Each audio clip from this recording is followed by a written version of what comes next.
Myles Garrett dominated the New England Patriots, 5 total sacks. Today we're going to break down every single one of these sacks because the Patriots tried everything, man, and none of this worked. So the very first thing the Patriots are going to do is they're going to try to influence Garrett.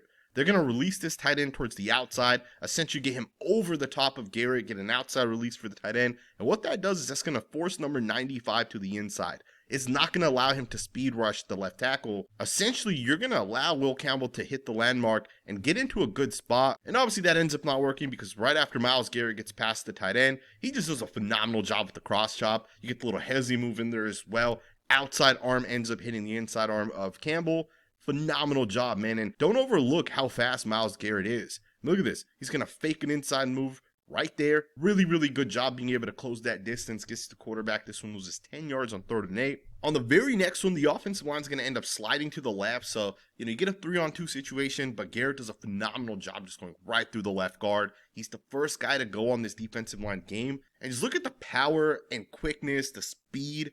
He's going to do what is called the ski jump as he jumps inside. Really, really nice job how he's able to kind of close that distance. Of course, ends up going through the guard and gets the quarterback. So up to this point, you're trying to influence Garrett. You're trying to slide to Garrett. Now you're going to just straight up double team and slide to Garrett, and it's still not going to work because he's just so damn quick.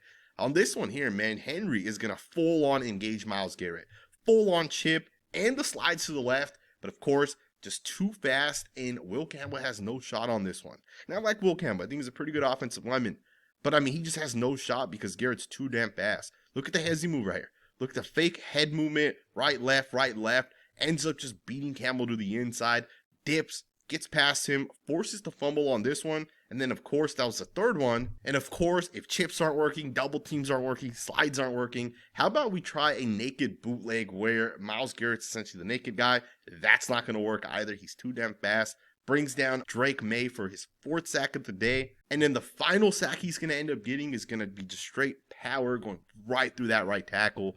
Ends up getting to the quarterback once again. Maybe this is a coverage sack, but I'm telling you guys, this guy could have probably had like 3 more sacks in this game. If Drake May was not as fast as he is, or if the Cleveland Browns did a little bit of a better job rush containing, this guy may have gotten 2 or 3 more sacks. On this next play right here, look at how quickly Myles Garrett beats the right tackle. This is a sack on most plays because he just beats this guy so quickly. But of course, one of the things the Patriots also tried to do was they said, we're going to get the ball out 1 step, 3 step, right? Quick game elements. We're going to get that ball out. We're not going to allow Myles Garrett to have an opportunity. Although he technically still got home for 5 sacks, the guy was super, super close. And again, he was so unblockable out there against the New England Patriots. What do you guys think about Myles Garrett? Is he truly the best edge player in the NFL, like most offensive tackles in the NFL tell me?